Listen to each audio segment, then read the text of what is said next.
So I'm out here this beautiful evening in April, late April, digging a Hugelkultur bed in the back section of my backyard. Up here we have the annual garden bed, kind of a compost area right here.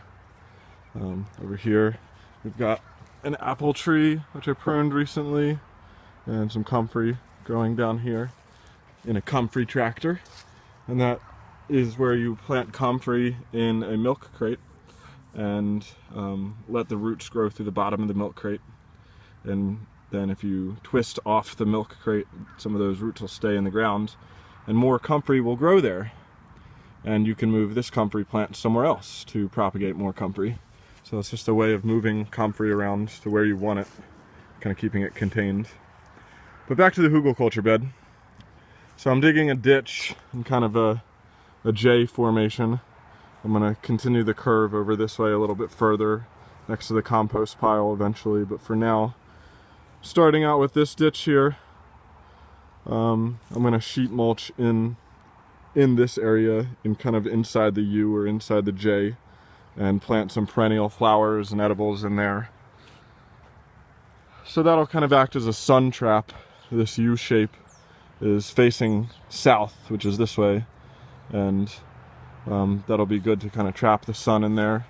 I would like to plant a Juneberry or a serviceberry tree back in the corner here. But this Hugelkultur is done by digging out a ditch. I dug out about a spade's depth deep. I filled it in with some of the dry composty material, branches and leaves in here into the ditch. And then on top of the dry branches and leaves, I'm putting logs.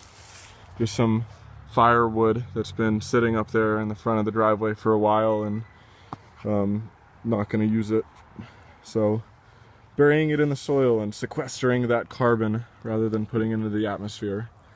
And so this wood will act as a sponge and hold moisture in the soil and provide habitat for fungi and bacteria to grow and make this garden bed really awesome. And hopefully this perennial garden bed that I'm going to sheet mulch in here will make this a nice little spot back here.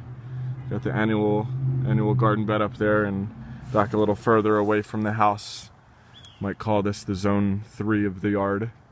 We'll have some perennials that need less tending to, so they'll take care of themselves a little bit better, and this will help them. This will, in the drier times of the midsummer, this will hold the moisture in the soil right here and create a nice little garden bed. So that's my Hugelkultur bed. Wish me luck.